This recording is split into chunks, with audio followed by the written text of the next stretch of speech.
This episode is brought to you by LifeLock. Between two-factor authentication, strong passwords, and a VPN, you try to be in control of how your info is protected. But many other places also have it, and they might not be as careful.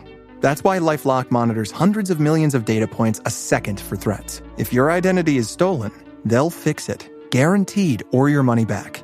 Save up to 40% your first year. Visit LifeLock.com/podcast for 40% off. Terms apply.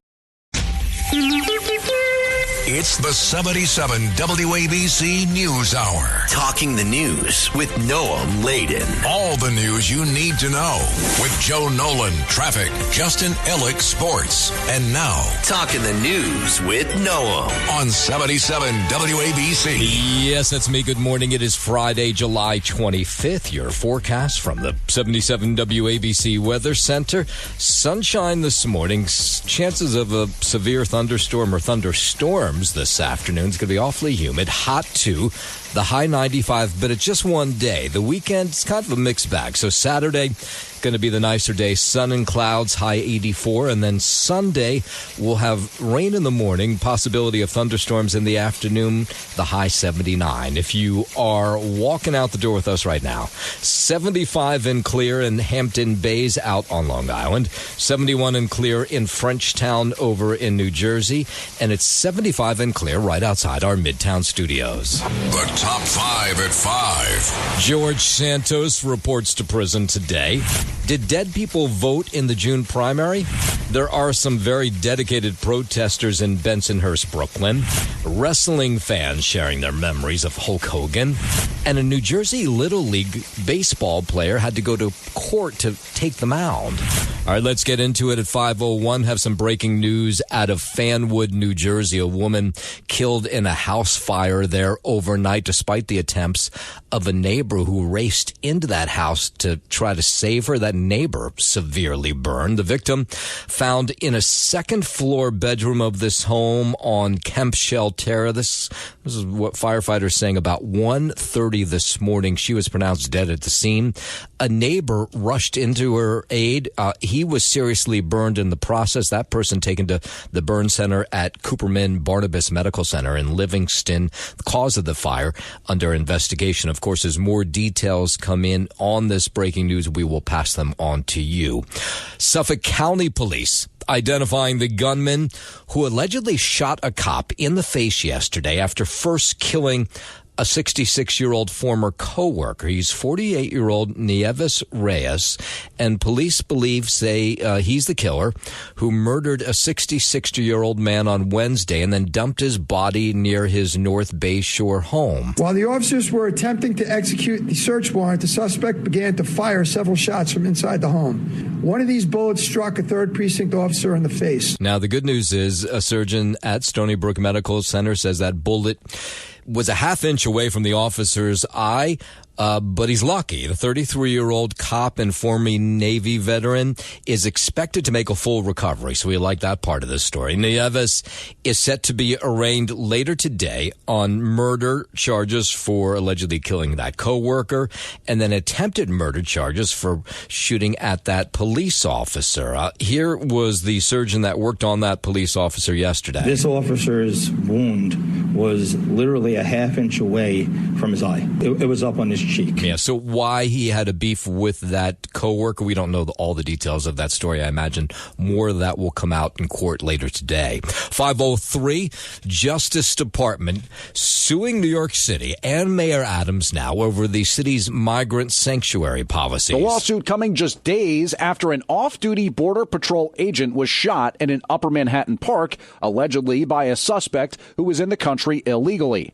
And that suspect, who's from the Dominican Republic, had arrest records in both New York and Massachusetts. The suit claims New York's sanctuary law violates the supremacy clause of the Constitution, in which federal laws override state laws when there's a conflict. James Flippin for 77 WABC News. Over in New Jersey, tragic afternoon, a child dead, 2 others among the injured after a crash in Bergen County yesterday. It happened at the intersection of East Oak Street and Ramapo Valley Road in Oakland. That's between Mahwah and Wayne around 3:45 Thursday afternoon. An adult and 3 kids were hit by a car. One child died. Injuries to the others described as varying, including some in serious condition. The driver who hit them was cooperating with police. They're investigating. No arrests.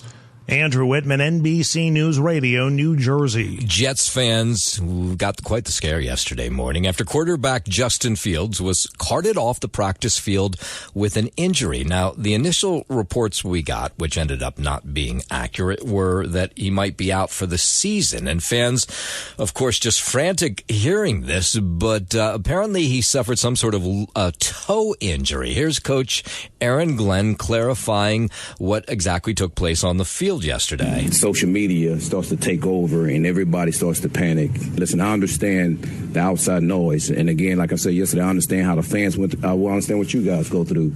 But it's really early.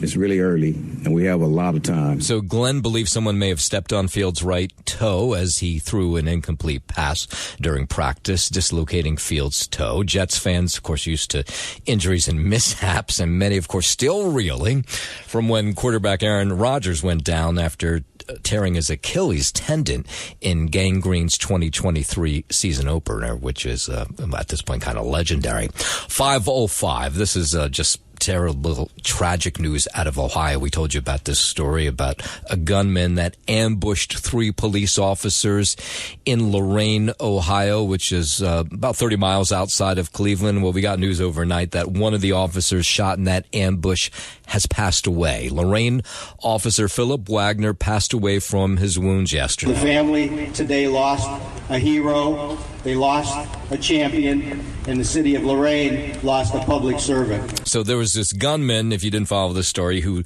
just targeted these 2 officers. We don't even know why at this point, but they had parked their patrol cars to eat lunch. I mean, that's all they were doing, was stopping to eat lunch, when this guy with a high-powered rifle just started shooting at him. We now know who that person is. It's 28-year-old Michael Parker. He was killed in the gunfire because police were able to return fire even as shots were being fired at them. The police chief in Lorain, which is not a big town, you can imagine how difficult it is in a small town like Lorain to lose a police officer. I mean, it's terrible anywhere, but especially in a small town, losing an officer in the line of duty. The worst thing a chief can hear is officer down, officer shot. We've got an active shooter. All 3 of those words we heard the other day. Okay, so we're waiting for word on the other 2 officers. So one of them took a bullet to the hand.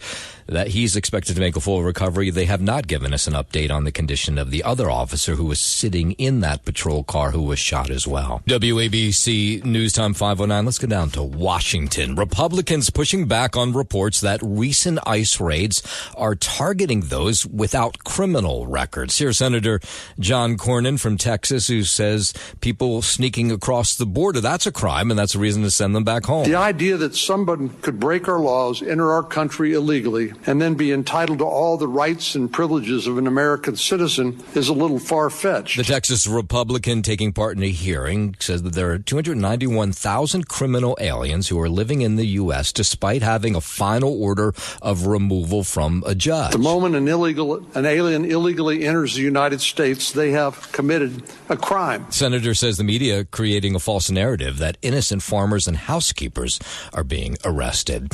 Tensions between President Trump and Fed Chair Jerome Powell rising over Powell's refusal to lower interest rates. So yesterday, the president toured the Federal Reserve building in D.C. with Powell to look at this controversial $2.5 billion in renovations that are being done that Powell signed off on. And so the 2 of them were together. The president has sort of savaged Powell over the last couple of weeks. You can imagine the conversation a little bit awkward between the 2. You're including the Martin renovation. You just added our entire capital. Yeah, you just added in a 3rd building is what that is. That's a 3rd building. Well, no, but it's a building that's being built. Yeah, so the microphones were on as the 2 chatted away. We should have the lowest interest rate of any country, and we don't. So we want to get the rates down, but we also want to get the Fed building finished. The 2 had this awkward exchange in front of reporters over discrepancy in the amount of of the cost of the estimate of these renovations at the building. Everything is good. The one thing we have to do is get housing prices down and the interest rates down so people can buy the house, because they're all making money, but they can't get the interest rate down. Now, it is only the fourth visit to the Fed building by a sitting president since 1937. President Trump, the Fed chair, Powell disagreeing, of course, over the cost estimate and, more importantly, over interest rates. It was built 5 years ago. We finished Martin 5 years ago. It's part of the overall work. So we're taking a look, and it looks like it's about $3.1 billion. It went up a little bit, or a lot. Yeah. We should have the lowest interest rate of any country, and we don't. So we want to get the rates down, but we also want to get the Fed building finished. Yeah, so in front of Powell, the president again made his case for Powell to lower interest rates. Everything is good.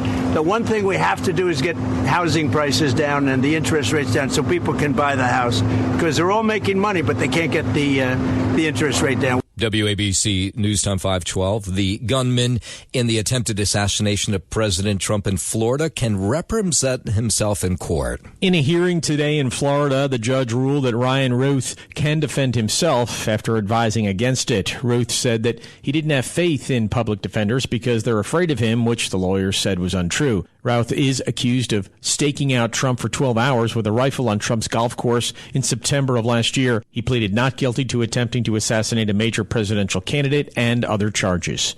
I'm Chris Carragio. 512 now. President Trump in a new Gallup survey hitting the lowest level of his second term. According to a new Gallup poll, 37% of respondents say they approve of the president's performance, which marks a 10-point drop since he took office in January.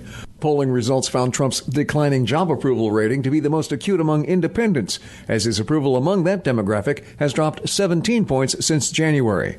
The latest survey began shortly after the president signed his massive tax and spending bill into law earlier this month. I'm Mark Mayfield. 513, the U.S. Attorney for the District of Columbia, Jeanine Pirro, of course, a WABC talk show host, talking about this interesting story out of Washington where they're warning corporate America to due diligence to avoid worker fraud after a woman helped hundreds of North Korean IT workers legally get remote jobs at American companies, and they got paid for this work. Now, this is North Korea. This is a code red. Your tech sectors are being infiltrated by North Korea. Pirro says Christina Chapman enabled this network of North Korean workers to generate about $17 million in net revenue that apparently all went back to North Korea. It's time for businesses to verify their workers, monitor their conduct, create a zero trust structure, and they've got to do this before the security of our country is compromised. All told, the North Korean network, enabled by Chapman, tallied $17 million in revenue that went right back to North Korea. It's sort of amazing they even able to get away with that. Chapman, by the way, pled guilty to charges, has been sentenced to 8.5 years in prison. 514, newly released documents are providing more details about the investigation into the murder of 4 college students in Idaho back in 2022. The report showing that a victim, apparently Kaylee Gonzalez, was, quote, disfigured in the attack,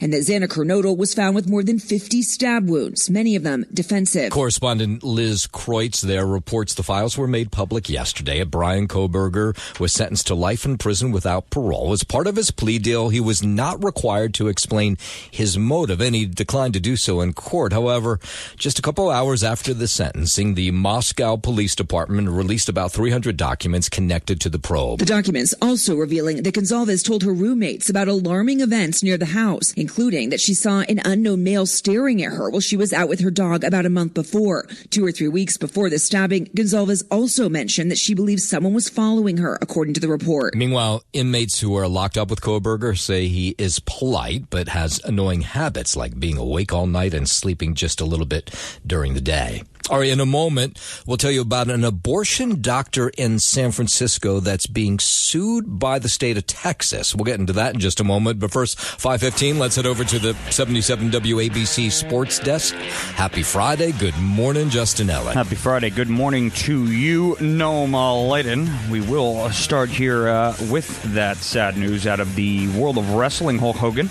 the star who took professional wrestling to the national mainstream. Are you beginning your sports report with Hulk Hogan? Isn't that crazy? You know, wrestling's not a real sport. See, it's totally...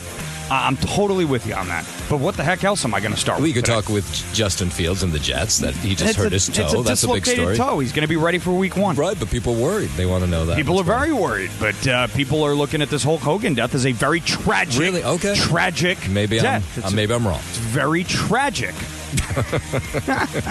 You seem very sincere with that. No, he's dead at the age of 71. I mean, it looked like he was going to have a heart attack on stage at the RNC anyway. So, you know, I mean, it sucks, but...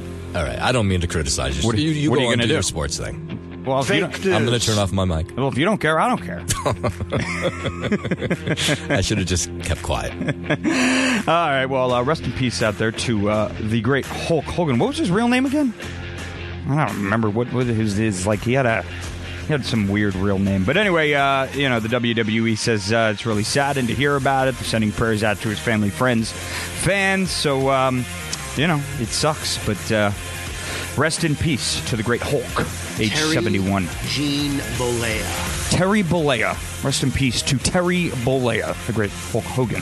And now we'll get to Justin Fields. He was carted off the practice field yesterday, Noah Maladen, your New York Jets quarterback, with a dislocated right toe. Although the team said the quarterback avoided suffering a serious injury. A lot of speculation yesterday that it was Achilles related, but it was not. Fields is expected to be ready for week 1 against the Pittsburgh Steelers. The Jets said Fields, he would not miss significant time. He's considered day to day. And we're looking ahead to the weekend of baseball as well. The Yankees will welcome in the Philadelphia Phillies for the weekend. 7:05 p.m. first pitch at Yankee Stadium in the Bronx tonight for Game 1 of 3. Warren will get the start, and the Yankees enter the weekend 4.5 games back of the Blue Jays for first place in the AL East following Toronto's win over Detroit last night. And the Mets, they're in San Francisco against the Giants all weekend. 10:15 p.m. first pitch tonight for Game 1. Clay Holmes will get the start, and the Mets enter the series a half game up on the aforementioned Philadelphia Phillies for first place in the NL East. That is your Sports Gnome, and I'm Justin Ellick on 77 WABC. WABC News Time 519. A San Francisco area doctor who mailed the abortion pill to a woman in Texas is now being sued by that woman's boyfriend. Jerry Rodriguez is backed by a number of pro-life groups which are fighting what they see as a loophole in the Texas abortion ban. We know about 19,000 abortion pills are coming to Texas every year. That's Ashley Lennart. She's with the group called Texas Right to Life, which supports the lawsuit against Dr. Remy Cueto. It suggests that a self-managed abortion is an act of murder. We know from a study just this year that it could be up to 1 in 10 women who take these drugs can actually face severe medical complications. We do need better tools on the table to stop abortion pill traffickers and distributors. The wrongful death suit asks the federal judge for an injunction on behalf of all current and future fathers of unborn children in the U.S. A California lawmaker wants to know where all the money from the Fire Aid concert went. The celebrity-filled music event raised about $100 million for victims of the wildfires around Los Angeles. But a congressman, Kevin Kiley, says none of the victims have received any of that money. It went to nonprofits, some of which have nothing to do with fire relief, where they promote things like voting and civic engagement and multi-generational power building. Some of them aren't even located in L.A. Northern California congressman says he's asked the Department of Justice now to look into the issue, find out what happened to tens of thousands of donations.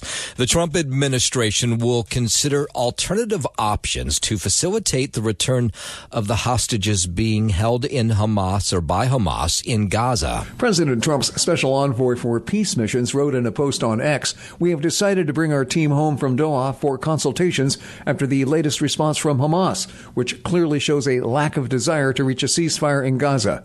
Special Envoy Steve Witkoff also expressed that the administration is resolute in seeking an end to this conflict and a permanent peace in Gaza, despite pulling out of ceasefire talks. The announcement follows a joint statement issued by more than 30 countries calling for an immediate end to the war and the release of hostages. I'm Mark Mayfield. WABC News Time 522. Microsoft detailing now how Chinese hacking groups were responsible for exploiting vulnerabilities in its SharePoint servers. According to the tech giant, groups including Linen Typhoon, Violet Typhoon, and Storm 2603 have been exploiting vulnerabilities by allowing hackers to spoof authentication credentials and execute malicious code remotely. Attacks began as early as July 7th of this year and have already impacted over 400 agencies and businesses, with many of the victims located in the United States. Microsoft released security updates to address these vulnerabilities and strongly urged all users of on-premises SharePoint systems to apply the updates immediately. I'm Matt Mattinson.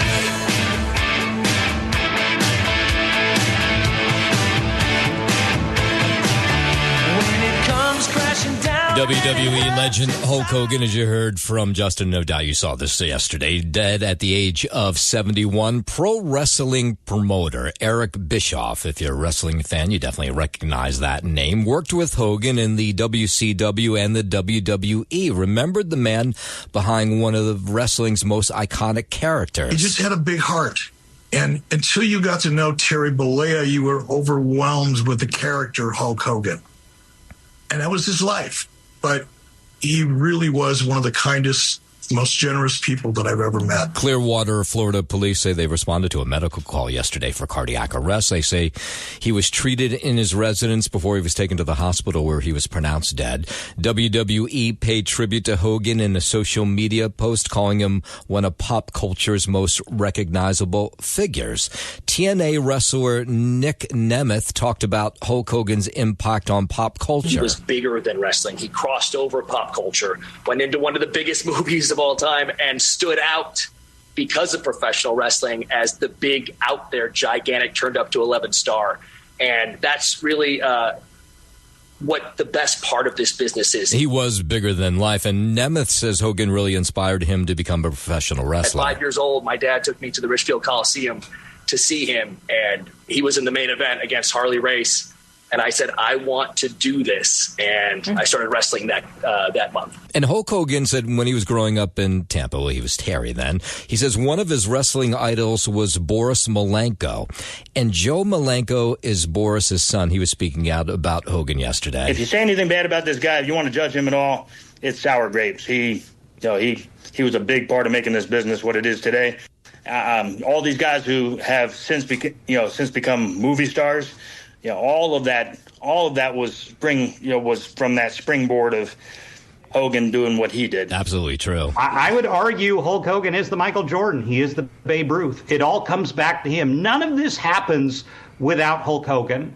None of it. And everybody wants to weigh in, including Governor Ron DeSantis of Florida. Of course, that's where Hulk Hogan lived. We were with him just a couple of months ago. My kids got to meet him and everything. So I was really sad to see that. And our thoughts and prayers go out to his family and people throughout this region of Florida, because I know so many people cared about him. As a young kid, I'm growing up, and it's that was somebody's wow, that's our superhero kind of deal.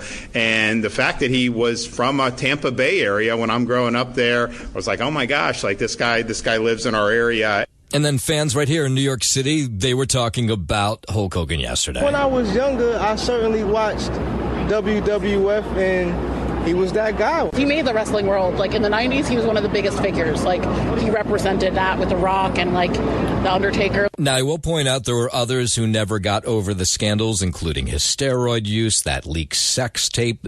But he was a 12-time wrestling world champion and WWE Hall of Famer, dying yesterday, Clearwater, Florida, at 71 years old. It was a week, and it has been a week of celebrity deaths. So you had Malcolm Jamal Warner, you had Ozzy Osbourne, Hulk Hogan, and then famed jazz artist Chuck Mangione.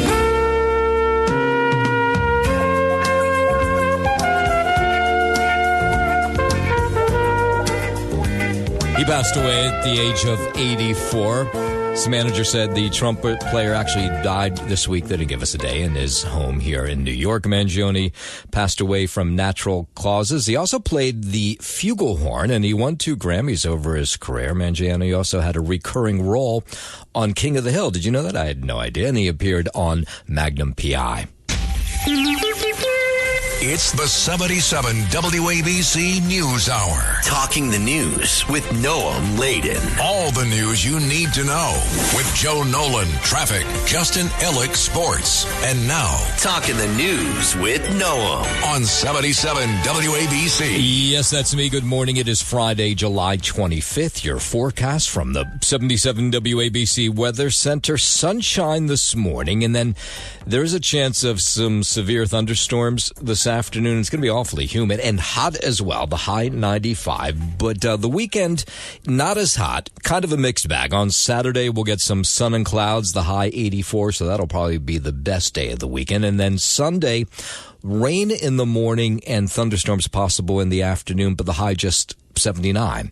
If you are walking out the door with us right now, so happy you are. 75 and clear in Hampton Bays out on Long Island. It's 71 and clear in Frenchtown over in New Jersey. And it's 75 and clear right outside our Midtown studios. WABC News Time 538. George Santos will head to prison today, but not before offering an emotional farewell. The disgraced former congressman took to social media last night saying he may be leaving the stage for now, but he said, "Trust me, legends never truly exit." He went on to thank his supporters and said he tried to be honest on what he says most days. So he's sentenced to 87 months, a little more than 7 years in federal prison after pleading guilty to wire fraud and aggravated identity theft last year. And he gave his final interview to Sid Rosenberg right on Sid and Friends in the Morning earlier this week. And he says, yeah, I did a lot of things wrong. To say you're not scared, to say you're not nervous, that's just BS, right? Let's keep it straight. Let's keep it straight for the audience over here with Sid and Friends, because I think it's important. It's not an easy road, right? You do some dumb stuff, you get caught, you effed up, you got to pay the price. Now, one might argue that the price is a little too steep here. 37-year-old was once touted as a rising political star after he flipped the suburban district that covers the North Shore of Long Island and part of Queens back in 2022. But that all began to unravel before he was even sworn into office. At the time, all these reports emerged that he had lied about just about everything, it seemed like. Wall Street firms, a college degree, playing on the volleyball team. Here was more of the interview he did with Sid this week. But if I'm talking on face value, how this feels, still, it sucks. I've struggled with mental health in my life before, and that's no secret. I've always been very open about that because I encourage people to seek help. But this has been very challenging. It's been a moment of a lot of self-reflection, a lot of deep thought, and definitely how did I get here? How does my life, at 37 almost, tomorrow's my birthday, Oh, so my Oh it's God. like, wow. How did they get here? That's the question I keep going over and over in my head. Santos was expelled from Congress after an ethics investigation found overwhelming evidence that he had broken the law, exploited his public position for his own profit. And what my takeaway from this interview with Sid was how frightened he was about going to prison. And I guess who wouldn't be? To everybody who's listened and sent positive messages, I appreciate them. You guys keep fighting. I'm going to be MIA for a while, so I just want you guys to remember, keep fighting because there's something worth fighting. We have a intense mayoral race coming up. We have a lot of things happening in the national stage, and, unfortunately, I will not be in action for these, and I just want to say thank you, and I'm truly, deeply sorry. Yeah, I guess we won't really hear from him for the next 7 years, unless he gets out early. You can hear that interview, the entire one, which was a great one with Sid, by surfing on over to WABCRadio.com. 541, let's go up to the Bronx, where a 2-year-old rushed to the hospital in what appears to be a backyard pool accident. The child was found unconscious. This was about 6 o'clock yesterday in the Pelham Gardens section of the borough. He was rushed to Jacoby Hospital. We're told he's in critical condition. People in the neighborhood saw the EMTs rush in to save the boy. It was an urgency. Yeah, those cops, the EMTs, firefighters, cops, and everybody were moving. They were running to that backyard. They brought a stretcher in, and they had the baby on the stretcher. He looked unresponsive. I just didn't want to see that it was the baby, because it's not fair. Yeah, the investigation ongoing there. From there, we go to New Jersey, and unfortunately, another case involving a child. A mother and her 3 children were hit by a car in Oakland, New Jersey, and one of those kids has passed away. The crash happened about 4 o'clock. This was the intersection of East Oak Street and Ramapo Valley Road. Kathleen Pope had just parked her car, and she saw all what had taken place. And I just heard screaming. And at first, I didn't really register it, but then I heard my babies. that's just awful. She works next to an office of pediatricians and nurses, and she watched actually as all of them jumped into action after this car accident. They did everything they could to help this injured family. Ambulances arrived, and they took the rest of the family to the hospital. Literally everyone from the pediatric center ran out. A grown man came back crying and said, "Do not go over there. It's really bad." The relative says the family had just been in that pediatric center when the accident took place as they crossed the streets. So this is what we know so far is the 4-year-old's mom, his 5-year-old brother, and a 9-month-old sister are expected to recover from their injuries. And this is a crosswalk that neighbors say is always a little dicey to get across. This is kind of a dangerous intersection, especially with it being so wide and there being so many kids around, especially since there's a middle school right there. You can find you're coming to the crosswalk and people were making a right-hand turn at a red light with the traffic in front having the green, and they don't even look to the right. Yeah, so the driver stayed at the scene. So far, no charges have been filed. Either way, just a god-awful story. 544, let's bring it back here into the city. The Department of Justice suing New York City and Mayor Adams over the city's migrant sanctuary policies. The lawsuit comes just days after that off-duty Border Patrol agent was shot in an Upper Manhattan park by a person who was in the country illegally. He had an arrest record in New York and Massachusetts. The suit claims New York's sanctuary laws violate the supremacy clause of the Constitution, in which federal laws override state laws when there's a conflict. It's a little complicated, a little hard to understand, but the mayor had already responded to this. Apparently he knew this lawsuit was coming, talked about this earlier this week. I have no control over the laws that determine we cannot communicate when someone commits violent acts. I have control on coordinating when we apprehend someone, they serve their time, and communicating to have them removed from our country. But we should not harm innocent migrants and asylum seekers and undocumented people in the city. But the mayor essentially saying his arms are tied. Since Trump took office January 20th, the DOJ has lodged lawsuits against Los Angeles, New York State, New Jersey, Chicago, and Illinois, all in an effort to strike down sanctuary city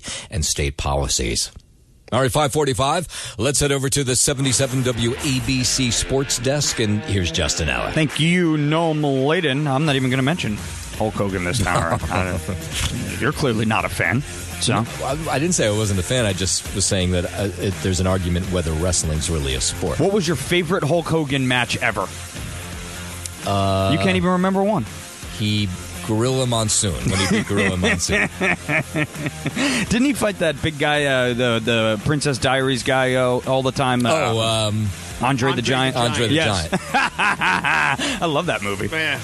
No, we're not old at all. Yeah. Anyway, he's Hulk Hogan, that is. He's dead. Age of 71, cardiac arrest yesterday. It came as a big surprise, but, you took a good look at the guy and watched him speak for, some extended speaking engagements at various Trump rallies or whatnot. He was the best part of those Trump rallies. Exactly, but I'm telling you, I was watching those lives thinking he was going to keel over at any moment during those. Running out of breath. He's getting all red in the face, all that good stuff. But we love Hulk Hogan, and rest in peace to the great wrestler there. To Jets camp here, Justin Fields was carted off the practice field yesterday morning with a dislocated right toe, although the team said the quarterback avoided suffering a serious injury. Speculation yesterday about it being Achilles-related, but Jets fans can calm their nerves now. He's expected to be ready for Week 1 against the Pittsburgh Steelers, and will not miss significant time considered now day to day. And looking ahead to the weekend of baseball as well, Yankees will welcome in the Philadelphia Phillies for the weekend. Game 1 of 3 tonight, 7:05 p.m. First pitch from the stadium in the Bronx. Warren will get the start there. The Yankees enter the weekend 4.5 games back of the Blue Jays following Toronto's win over Detroit last night. And tonight in San Francisco, the Mets will visit the Giants for the opener of a 3-game weekend set out west, 10:15 p.m. First pitch there. Clay Holmes will get the start, and now the Mets are entering entering the weekend a half game up on the aforementioned Phillies for first place in the NL East. That is your Sports Gnome, and I'm Justin Ellick on 77 WABC. WABC News Time 549. Let's go over to Brooklyn. In last month's primary election, 1.1 million New Yorkers cast their votes, but two voters in particular are standing out. The reason is they've been dead for more than a decade. So a hand recount is being conducted in City Council District 47 in South Brooklyn, where Republican George Sarantopoulos leads his primary opponent by just 14 votes. But voting irregularities have been reported, and including at least those two votes cast by voters who are no longer alive. It's not good. Sarantopoulos says this is all just a little nutty. This is the craziest thing I've ever seen. I think in the end we're going to find out it's much bigger than it is. We're going to find out that there's more people that are dead and voted, and it's unfortunate. Sarantopoulos says his opponent, the Brooklyn GOP chair, might be manipulating some of this, but whether that's true or not. But here's more from Sarantopoulos. He's the party chairman. He appoints those jobs. Dead people are voting. That's on him. Okay, so the Board of Elections says the allegations of fraud are being investigated thoroughly, and if warranted, will be referred per prosecution. I'm calling the Brooklyn DA office to look at this, as well as the Board of Elections Inspector General to look into this. This is shady as hell. Yeah, never good when two dead people are voting. 5:51 while we're in Brooklyn. How about this dedicated group of Bensonhurst residents who have gathered daily for a year now to protest the city's plan to build a homeless shelter on 86th Street.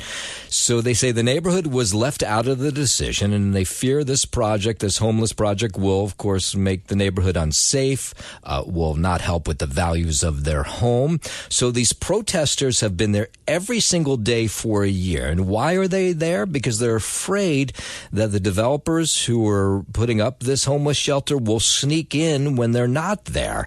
So they have people camping out every single night because that's how much they don't trust the city of New York. The community people were so afraid that the developer is going to sneak in the midnight and start demolition and construction. Yes, so the group has been standing outside the site, rain or shine, urging the city to reconsider. Rain, shine, cold, hot. Because we have a lot of school here, we have a lot of elderly center, we have a beautiful neighborhood. We don't want to turn this to a ghost town. And we even sometimes have a hard time to deal with the heat, but we can't leave because we need an answer. Yeah, and the city has not given up putting this homeless shelter there. You might remember the story from last year. These protests reached a boiling point last summer when city council member Susan Zhang was arrested during this tense confrontation, and they accused her of biting an officer's hand while she was trying to help an elderly woman who had fallen to the ground. Since then, the protests have become a fixture in this neighborhood, a gathering place. People share food, coffee, conversation. It's kind of become a community hub that as they defend their neighborhood and try to stop this homeless shelter from being built. So a year now, 24/7, they've been. The news brought communities together. I really hope that the city administration will be willing to sit down with the community so that this issue can be resolved and community members like me can go home. But so far, City Hall has not backed down from wanting to build this shelter there. 5:53 over in New Jersey, an Essex County surgeon losing his medical license for 7 years after several patients suffered severe complications. The New Jersey Attorney General's office says Dr. David Grenoir's practice of endovascular surgery grossly deviated from the standard of care and caused 3 patients bodily harm that included permanent disfigurement, tissue loss, pain, wounds, and scarring. The victims underwent catheter embolization procedures that required emergency surgeries and lengthy hospitalizations. Grenoir, who practiced general, thoracic, and vascular surgery in places like Roseland and West Caldwell, hasn't practiced in New Jersey since his medical license was temporarily suspended August of 2022.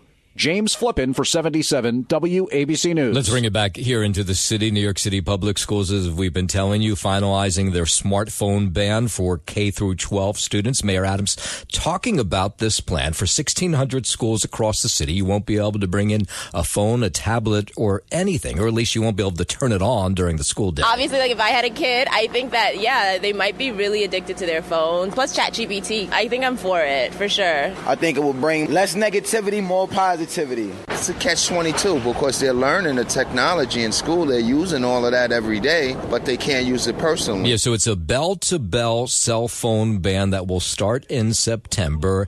And the mayor put this a little further. He says you can't bring in internet-enabled tablets, smartwatches. Those will be taken as well. I think it falls into the same category as the cell phones, you know.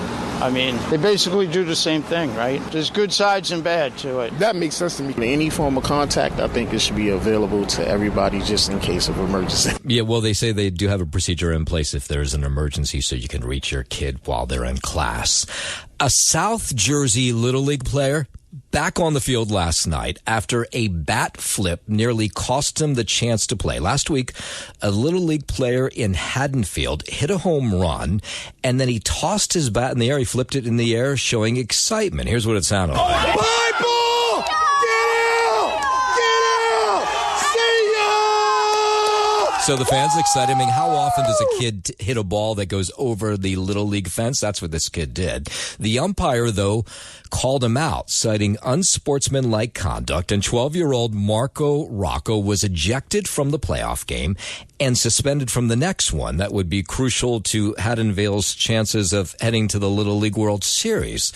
So Rocco's father did what any dad would do. He stuck up for his kid, and he filed a temporary restraining order that was going to allow him to play. He was distraught. He was incredibly upset.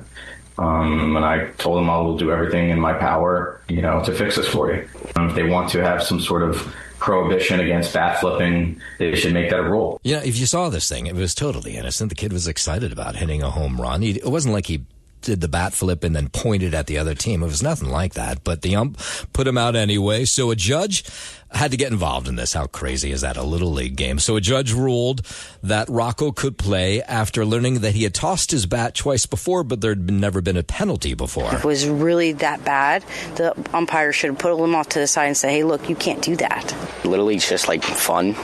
It's about having fun and playing with teammates, being competitive. Yeah. It didn't matter too much, unfortunately, in the end for Rocco Haddonfield. They lost the game 10-0 that he eventually got to play in. Thanks for listening to the News Hour with Noam Laden. You can hear the News Hour with Noam Laden weekday mornings at 5 on 77 WABC. If you like the podcast, share it with your friends and listen anytime at WABCRadio.com and download the WABC Radio app. Hit that subscribe button on all major podcast platforms. Plus, follow WABC on social on Instagram, TikTok, Facebook, and X. See you next time for a new episode so you never have to wonder. What the heck is going on here?